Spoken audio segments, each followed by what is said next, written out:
When you picture the coast of Karnataka, you probably think of, well, beautiful beaches, right?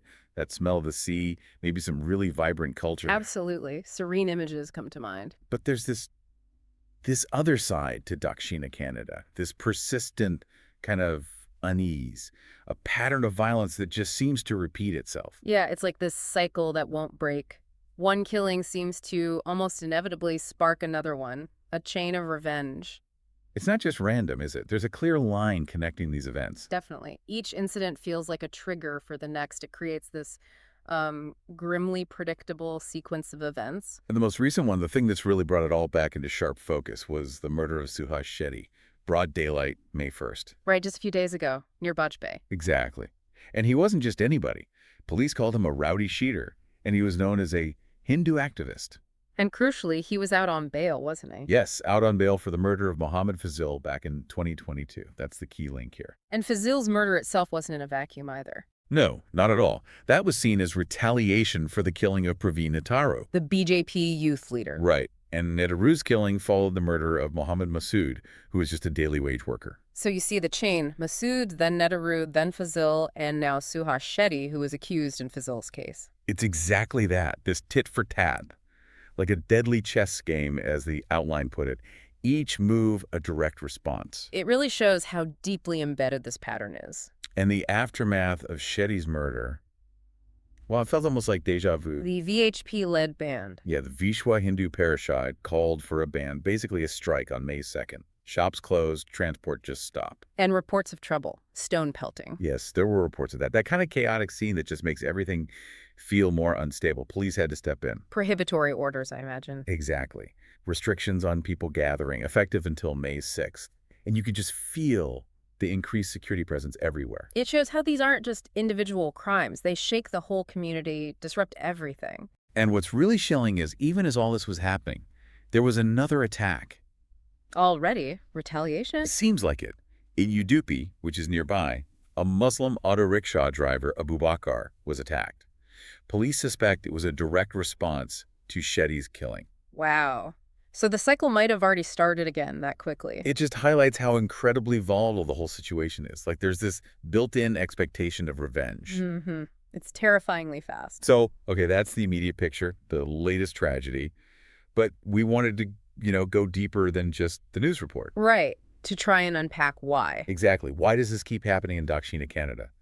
Our goal here is to sort of explore the roots of this, make sense of it for you, look beyond those headlines. Because it's a place with so much going for it, isn't it? How did it become this hot spot for communal violence? Well, to get that, you really have to look back. This isn't new. These tensions have been simmering for decades. Since the 90s, really ramping up. Yeah, definitely gaining steam since the 90s. It seems to be this toxic mix. You've got growing religious polarization. Where groups see each other as fundamentally opposed. Right. Then there's political opportunism, people deliberately fanning the flames for political gain. And you can't ignore the role of organized crime, the gangster element. Definitely not. It often gets tangled up with the ideological stuff. And specific groups have played a big role in escalating things, haven't they? For sure. The rise of Hindutva groups, the RSS, Bajrang Dal, VHP on one side. And then radical Islamist outfits on the other, like the PFI, the Popular Front of India, before they were banned. Their presence, their activities, it just seems to have poisoned the atmosphere over time, created more suspicion, more hostility. And there are historical examples that show this pattern playing out again and again. Oh, yeah. You can trace it back. Like in 2006, the murder of Sukhananda Shetty, a BJP leader. That wasn't the end. No, it led to more violence, police encounters, even killings inside prisons. Then jump to 2015. Muda Bidri. Prashant Pujri, a Bajrang Dal activist, was killed. And that set off another wave of tit-for-tat killings. Exactly. And then 2018. That was particularly chilling. Almost synchronized killings. Deepak Rao and Abdul Bashir? Right. Deepak Rao, a Hindu activist, and Abdul Bashir, a Muslim businessman. Killed on the same day. That suggests planning, doesn't it? Not just spontaneous anger. It certainly seems that way. And then we come to that really awful stretch in 2022. It was brutal, just days apart. First, Mohammed Masood. Killed over something incredibly minor, supposedly just brushing shoulders. The accused had links to the Bajrang Dal. And just days after that. Praveen Netaru. Yeah. Killed brutally. The suspects there. linked to the PFI. Yeah. Widely seen as direct revenge for Masood. And then almost immediately after Nehru. Mohammed Fazil, Yeah. killed just 2 days later. And the suspects in his murder, including Suhas Shetty, had links to Hindutva groups. Retaliation for Nehru. It was just bang, bang, bang. Horrifying speed and intensity. It really showed how deep the hatred ran, how ready people were to resort to violence. And we're not talking about isolated cases here, are we? There's a bigger picture. No. Estimates suggest at least 20 murders in Karnataka over the last decade fit this communal revenge pattern. 20. And 9 of those are clear tit-for-tat killings. That's the assessment, yes. 9 very clear back-and-forth murders. And what's worrying is this alleged involvement of local gangsters. Who seem to align themselves with the ideological groups. Right. They're reportedly linked to Hindutva groups or the PFI. There were even whispers about support from figures outside the country. Hindu Dons, some call them, or other radical elements abroad. So it's this complex web, ideology, crime, maybe even international links. A really disturbing mix. And now you throw social media into this already explosive situation. Yeah, that just acts as an accelerant, doesn't it? Totally. After Suhas Shetty's murder, almost instantly, these posts started appearing online. Like that Instagram post, finish. Yeah, just the word finish. And a comment saying, waiting for the next wicket. It's like they're openly boasting, taunting. That language, next wicket. Yeah. Treating a life so casually, it's chilling. And it points to premeditation, too. There was another post, apparently from back in March. March 31st, on a different account. Right. Explicitly naming Suhas Shetty as a target for revenge. This wasn't impulsive. It was planned. Which makes it even more sinister. And the police are constantly playing catch-up online. After Shetty's murder, they filed, 12 FIRs? First information reports, yeah. Against people posting provocative stuff, inciting more revenge. It just shows, in this situation, a smartphone can be as dangerous as a knife or a gun. These posts spread like wildfire, amplifying anger, spreading lies. Pouring gasoline on the flames. Exactly. And this is new either. We saw FIRs last year, 2023, for similar communally charged posts in Udupi and Dakshina Kannada. So the authorities track it, but the violence still happens. It's frustrating. The people pulling the strings or carrying out the attacks often seem to get away. And then, almost like clockwork, the politics kicks in. The blame game. Always. After Shetty's death, the BJP immediately demanded an NIA probe, the National Investigation Agency. Trying to escalate it to the national level. Right. And the local MP, Captain Brajesh Chadha, wrote to Amit Shah, the Union Home Minister. What did he claim? Alleged a pattern of attacks on Hindu activists under the current Congress government in Karnataka. Tried to link it all back to the banned PFI. So, framing it very politically, blaming the state government? Pretty much. Yeah. And the Congress government naturally had its own response. Defending their actions. Home Minister Parameshwara called it serious, promised swift action, set up police teams. Chief Minister Siddharaya even publicly admonished a police officer, which caused its own stir. So, political posturing on both sides, essentially. That's how it often looks from the outside. And then you hear from local people, like Madhavi Shetty, a resident quoted in one report. What did she say? She basically felt these clashes are largely politicized, that ordinary people are just caught in the middle, feeling vulnerable. That perspective is so important.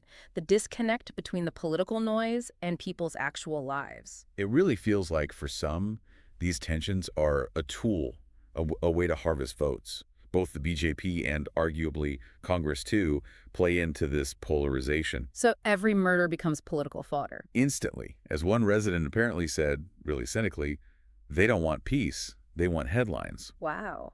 That's a powerful indictment.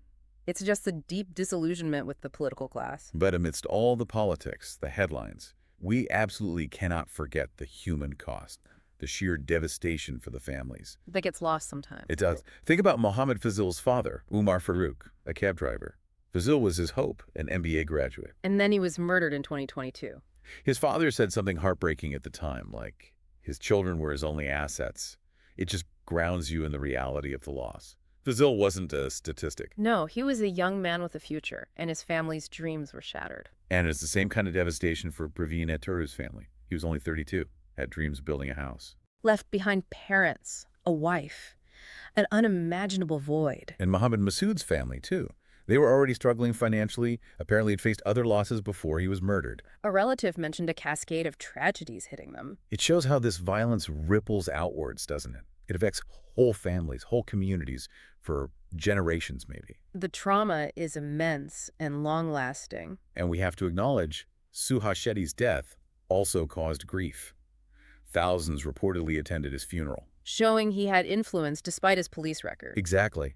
And now his family faces that same awful pain and fear that the families of Fazil, Netaru, and Masood went through. It's the same tragedy repeating itself. The cycle affects everyone caught within it, regardless of background. The grief is universal. This whole awful pattern, this back-and-forth violence, it reminds me of that term coined by the late Professor Muzaffar Asadi. Competitive communalism. That's the one. The idea that every act demands a counteract.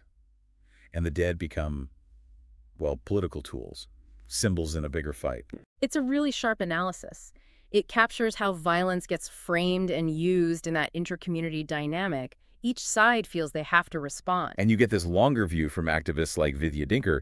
She traces the roots way back Before independence, even. to early Hindutva movements, yeah.